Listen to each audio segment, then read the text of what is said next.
Por que os fundos imobiliários estão caindo tanto? Será que eles vão cair mais? Qual que é a previsão de melhorar esse cenário? Se a tua carteira de renda variável, mais especificamente de fundo imobiliário, tá mais ou menos parecida com essa aqui, igual a minha, meu amigo, pega o lenço e vamos chorar junto. Eu tô preocupada sim, gente, mas não é com os fundos imobiliários. Eu já vou te contar o que é que tem me causado um certo desconforto. Aliás, eu vou te mostrar também o que eu comprei agora em outubro e novembro, quais foram os ativos, as compras que eu fiz nesses últimos 2 meses.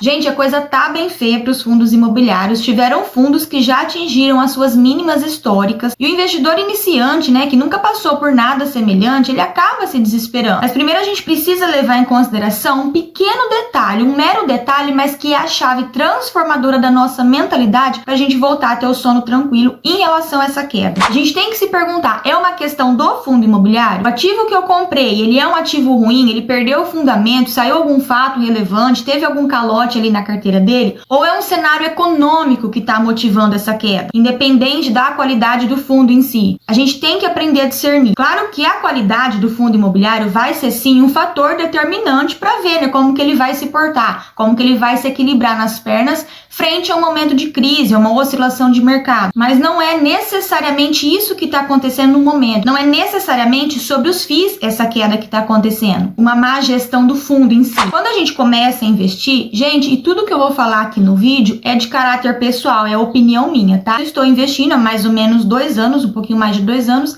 e eu tenho estudado a bolsa desde 2019. Então é a minha percepção em relação a tudo isso que está acontecendo. Então quando a gente está começando, existe ali uma certa ansiedade por ver resultados. Todo mundo quer ver resultados, gente, não adianta. E quando a gente vê um fundo imobiliário, uma ação, algum ativo que a gente comprou em queda, isso traz sim uma angústia, traz sim um certo desânimo. Peraí, eu tô perdendo dinheiro, eu fiz alguma coisa errada? É mentira isso que eu tô falando? Mas aí o tempo vai passando e você vai começando a entender melhor de como que funciona toda essa configuração do que é verdadeiramente um investimento, principalmente se é pro longo prazo, que tudo é uma construção, é um processo, e que essas oscilações de mercado são perfeitamente naturais e pertinentes. Isso vai acontecer por muitas e muitas vezes, porque o mercado ele é cíclico. Afinal, em tese, quanto mais cair é melhor, porque aí eu compro mais barato, eu consigo ter uma quantidade maior de cotas. Acontece que atualmente a gente está num cenário que aparentemente é uma queda livre, não parece que é uma oscilação natural de mercado. E tudo isso porque houve uma reviravolta na taxa de juros no país, né, a taxa Selic, inclusive uma alta generosa na taxa de juros futuro. No começo do ano, estava todo mundo na expectativa que a Selic estava em queda, e de fato ela já vinha iniciando um cenário de queda. Aí, de repente, ela deu uma caidinha quando ela resolveu começar a se manter. Ficou ali num tempo tentando se manter, e aí houve uma mudança de ventos que agora, recentemente, ela começou a subir. Olha essas taxas oferecidas essa semana pelo Tesouro Direto. Gente, Tesouro IPCA mais 2029 oferecendo uma rentabilidade de IPCA mais 6,87%, quase IPCA mais 7%. Então, realmente é tentador. E aí, o que acontece? Quando a Selic está em alta, a renda fixa ela fica mais atrativa, deixando o investidor de renda variável querendo abandonar tudo aquilo ali. E aí as pessoas elas começam a vender os seus ativos de renda variável, causando uma pressão vendedora, jogando os ativos para baixo. Então, muito grosseiramente falando, basicamente é isso que acontece. Pois bem, essa dinâmica de mercado, quando renda fixa sobe, renda variável cai e vice-versa, não é isso que me assusta. Essa dinâmica ela é perfeitamente compreensível e até esperada, tanto no IBOV quanto no IFIX. Portanto, que eu fui lá e eu comprei mais ativos, tanto de renda variável quanto de renda fixa. Eu vou te mostrar agora o que eu investi agora em outubro e novembro. Eu não investi em nenhum ativo novo, tudo que eu aportei foram ativos que eu já tinha, só aumentei minha posição. Então eu comprei mais uma cota do HGLG por R$ 156,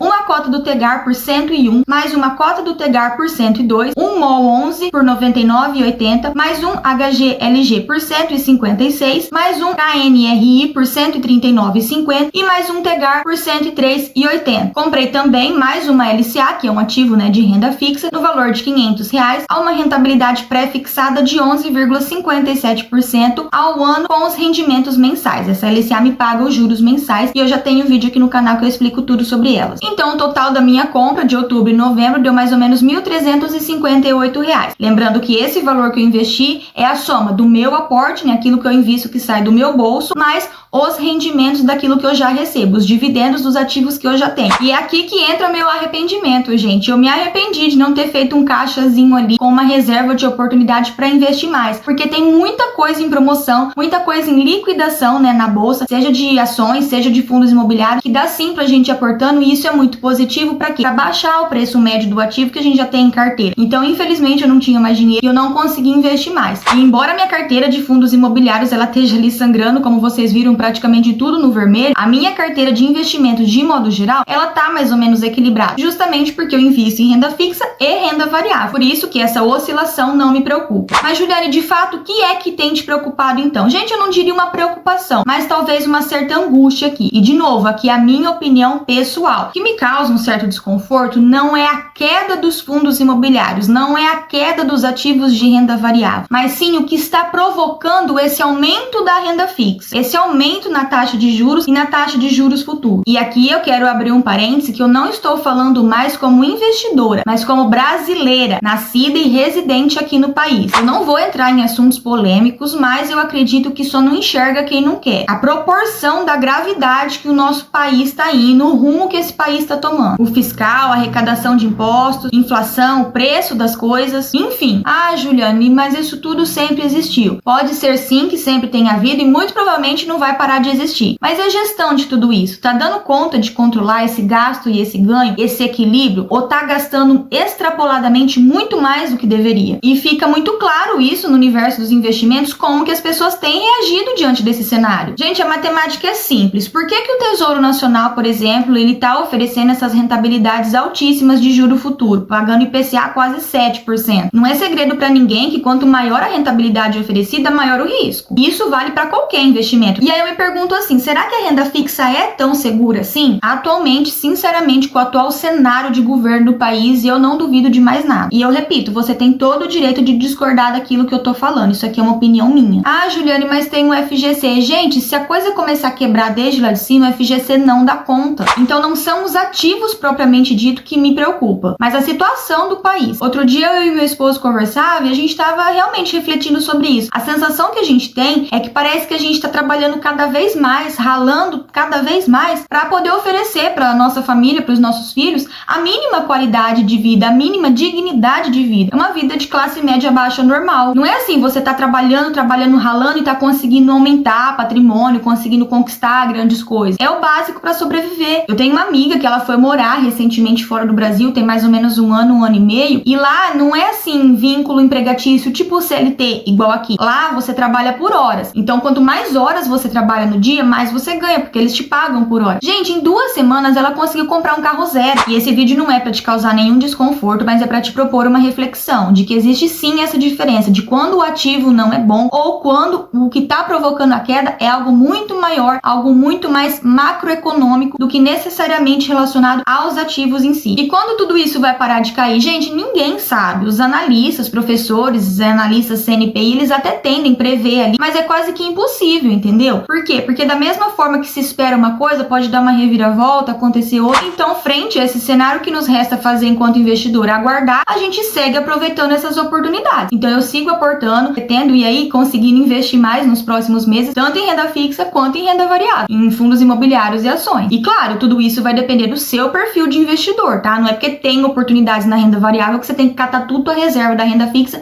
e lá investir em ações e fundos imobiliários se você não tem o mínimo conhecimento para fazer isso. Cada um dentro do seu perfil. Então, gente, a reflexão do vídeo de hoje foi essa. Escreve aqui pra mim nos comentários onde que você tem investido, né, recentemente, atualmente. Se você gostou, se inscreve no canal, deixa um like, um beijo enorme e eu te vejo no próximo.